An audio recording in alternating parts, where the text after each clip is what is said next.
Monter sur scène, c'est quelque chose qui te fait envie, t'as qu'une hâte, c'est d'essayer, mais t'as peur de ça. Et là, c'est le moment où, en fait, c'était sa sœur.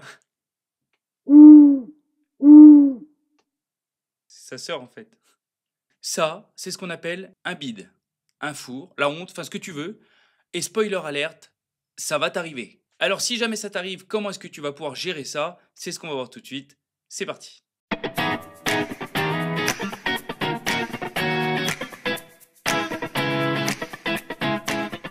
Tout d'abord, sache une chose, c'est que tu as décidé de te lancer dans le stand-up et souvent pour le public, la sentence est irrévocable. Il n'y a pas 50 solutions, tu fais ta blague, si elle est bonne, les gens rient, si elle est pas bonne, t'as compris. Le jour où tu deviens acteur de cinéma, bon, eh ben, soit le film est bon, il y a des entrées, soit il est pas bon, il n'y a pas d'entrée, mais là, t'es sur scène et le couperet, il tombe tout de suite. On a tous connu ça, je te rassure, à ce moment-là, t'as envie de pleurer, t'as envie de les insulter, t'as envie de voir les deux. Mais un petit conseil, ça sert à rien. Donc la première chose à faire, tout d'abord, c'est de relativiser. Ok, tu t'es tapé un bide, il n'y a pas mort d'homme. C'est un sketch parmi les millions de sketchs que tu vas jouer devant des millions de publics différents dans toute ta carrière. Donc si t'en as loupé un, c'est pas grave. C'est pas parce que t'as loupé un créneau avec ta bagnole qu'il faut plus en faire. J'ai pas le permis, de quoi il me parle, lui. Et une fois que t'as relativisé, bah c'est là où il va falloir se mettre à réfléchir.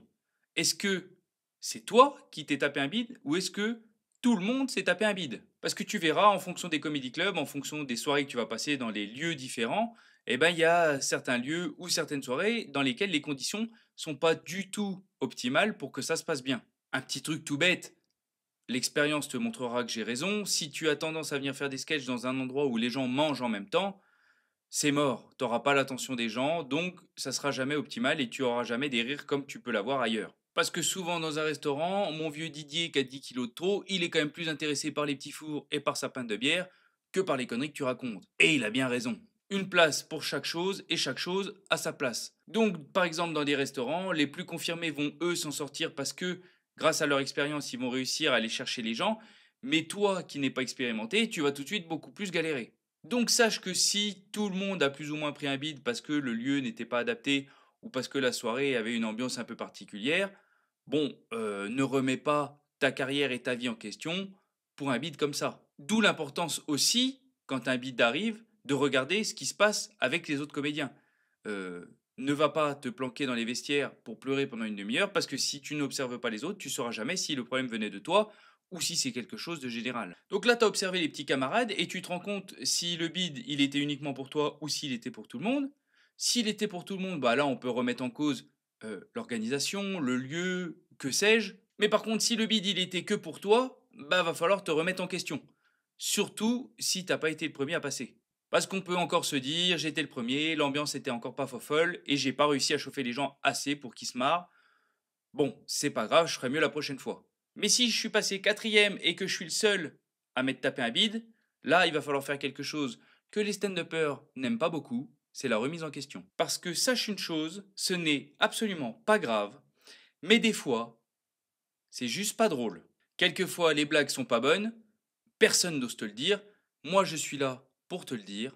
Si les gens rient pas alors qu'ils rient aux autres, c'est que ton sketch, il est nul. Fin de l'histoire. C'est pas grave, y a pas mort d'homme, écris d'autres blagues, travaille, et quand tu reviendras, tu seras meilleur. Je suis d'ailleurs persuadé que pour apprendre et progresser, il faut faire des erreurs. Il faut monter sur scène avec un sketch complètement éclaté pour se rendre compte ce qui marche et ce qui marche pas. Et surtout, ce qui marche pas. La remise en question, c'est quelque chose d'important, donc n'hésite pas à le faire. D'ailleurs, si tu as envie d'anticiper un peu ces moments qui peuvent être des fois délicats dans une carrière, je te mets un lien juste ici sur les pires erreurs à éviter quand on démarre le stand-up. Donc pour résumer, t'es monté sur scène, t'as fait ton sketch, les copains, eux, ont fait rire et pas toi, c'est pas grave, on se reprend, on réfléchit, on s'améliore et on recommence. Et c'est là où je vous donne un dernier conseil par rapport à ça, pour gérer le bide, ne mettez pas 20 ans avant de remonter sur scène. On a pour habitude de dire qu'après une chute à cheval, il faut tout de suite remonter parce que sinon on ne remontera jamais. La scène, c'est exactement pareil. Ne ressassez pas pendant 20 ans cet échec parce que vous allez juste perdre du temps et ce temps est précieux. Écrivez, améliorez, remontez sur scène, retentez, replantez-vous et ainsi de suite et ainsi de suite.